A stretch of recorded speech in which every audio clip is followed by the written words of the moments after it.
एक रहेंगे तो नेक रहेंगे, ये नारा तो भारत में गूंज रहा था, पर लगता है कि इसका इंपैक्ट, इसका असर अमेरिका तक पहुंच गया है, क्योंकि अमेरिका की जनता ने एकमुश्त होकर वोट देकर डोनाल्ड ट्रंप को फिर से अपना राष्ट्रपति चुन लिया है।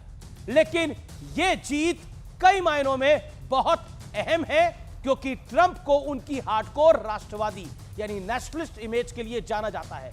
और यह भी संयोग है कि भारत से लेकर इजराइल तक, फ्रांस से लेकर इटली तक राष्ट्रवादी सरकारों का साफ साफ प्रभाव, दबाव दिख रहा है। तो क्या ट्रंप की जीत से राष्ट्रवादी सरकारों को और बड़ी ताकत मिलने वाली है? और तथ्य और तर्कों के साथ इस पर मैं सबसे बढ़िया चर्चा करूंगा। लेकिन सवाल है कि क्या व्हाइट हाउस में ट्रंप की एंट्री के बाद वर्ल्ड ऑर्डर में भी एक बड़ा इंपैक्ट, एक बदलाव देखने को मिलेगा? क्योंकि चीन और पाकिस्तान पर नकेल कसने के लिए ट्रंप भारत पर सबसे ज्यादा भरोसा करते हैं, निर्भर है कह सकता हूं मैं। इसलिए चाहे सर्जिकल स्ट्राइक हो या धारा 370 का खात्मा, डोनाल्ड ट्रंप मोदी सरकार के हर फैसले के साथ मजबूती से खड़े रहे हैं। तो सवाल है, क्या दुनिया में एक बार फिर बड़ा बदलाव होने वाला है? चीन की पोजीशन क्या होगी? पाकिस्तान के हालात अब क्या हो जाएंगे?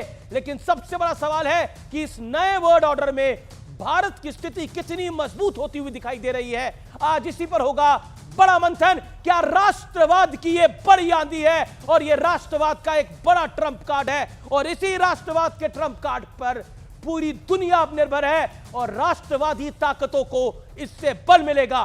क्या हिंदुस्तान और क्या अमेरिका राष्ट्रवाद की जो बेला है उसी का खेला है?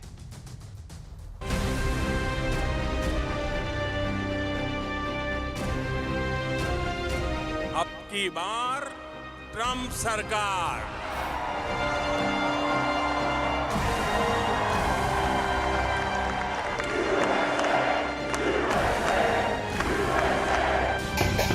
वाराणसी में ट्रंप की जीत का जश्न, अयोध्या में ट्रंप की जीत के लिए हवन, इजराइल के न्यूज चैनल स्टूडियो में celebration. God bless America, ve'am Yisrael chai। ये तस्वीरें साफ बता रही हैं कि डोनाल्ड ट्रंप की जीत का असर सिर्फ अमेरिका नहीं बल्कि पूरी दुनिया पर पड़ना तय है।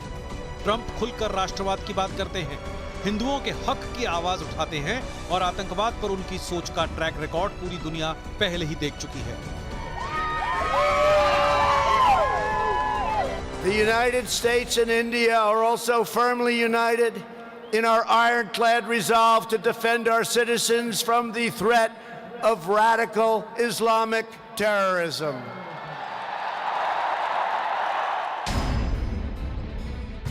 ट्रंप की शानदार जीत पर उन्हें बधाई देते हुए पीएम मोदी ने कहा, आपकी ऐतिहासिक चुनावी जीत पर हार्दिक बधाई मेरे दोस्त डोनाल्ड ट्रंप।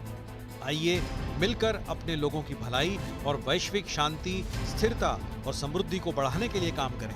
जीत के बाद अपना पहला भाषण देते हुए ट्रंप ने कहा, We had no wars. They said, he will start a war. I'm not going to start a war. I'm going to stop wars.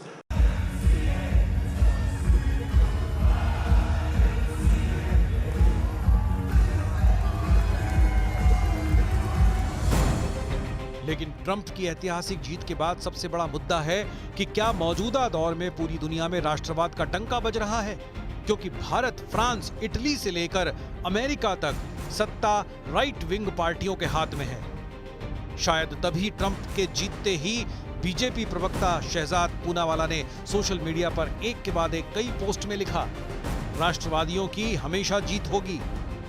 We've seen that how the entire ecosystem peddles this fake narrative that संविधान खतरे में आएगा, democracy खतरे में आएगा. Today that entire ecosystem is undergoing a huge meltdown because after Haryana, the world too and America too has denied them an opportunity to have some jalebi.